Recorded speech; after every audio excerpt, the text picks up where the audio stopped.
प्रफुल्ल पटेल यांनी नरेंद्र मोदी आणि केंद्रीय गृहमंत्री अमित शहाची भेट घेतली। एनडीएच्या संसदीय दलाच्या बैठकीनंतर तिन्ही नेत्यांमध्ये चर्चा झाली।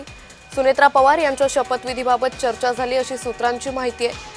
मोदी शहांनी सुनेत्रा पवारांना दिल्लीत बोलावल्याचीही सूत्रांची माहिती आहे। त्यामुळे प्रफुल्ल पटेल यांनी केंद्रीय गृहमंत्री अमित शहा आणि पंतप्रधान नरेंद्र मोदी यांची भेट घेतली आहे। या संदर्भात अधिक माहिती घेऊयात आमचे प्रतिनिधी मनोज दायाकर यांच्याकडून।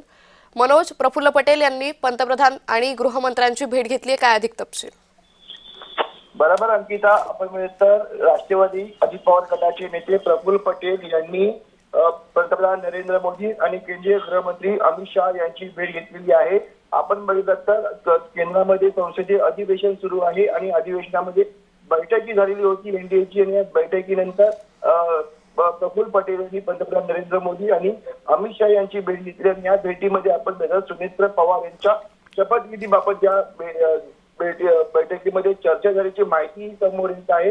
आणि या ठिकाणी पंतप्रधान नरेंद्र मोदी आणि केंद्रीय गृहमंत्री अमित शहा यांची सुनेत्रा पवार हे भेट घेणार असल्याची देखील माहिती या ठिकाणी समोर येत आहे। कारण की सुनेत्रा पवार यांनी आताच आपण बघितलं उपमुख्यमंत्री ची शपथ घेतली होती आणि पालकमंत्री पदे देखील आपण उपमुख्यमंत्री सुनेत्रा पवार यांना देण्यात आलेलं आहे। आणि त्यानंतर आता सुनेत्रा पवार हे पंतप्रधान नरेंद्र मोदी आणि अमित शहा यांची भेट घेणार आहेत आणि या भेटीमध्ये आपण बघितलं जे शरद पवार गट आणि अजित पवार गट विलिनीकरणाबाबत देखील चर्चा होऊ शकते। कारण की एका ठिकाणी शरद पवार गट म्हणतं की आम्ही अजित पवार हे विलिनीकरणाबाबत ठाम होते आणि ते विलिनीकरण हे करणार होते, पण या ठिकाणी अजित पवार गटाचे नेते तिला खोडून काढते या उत्तराला आणि त्या ठिकाणी या संदर्भात देखील कुठेतरी चर्चा होऊ शकते।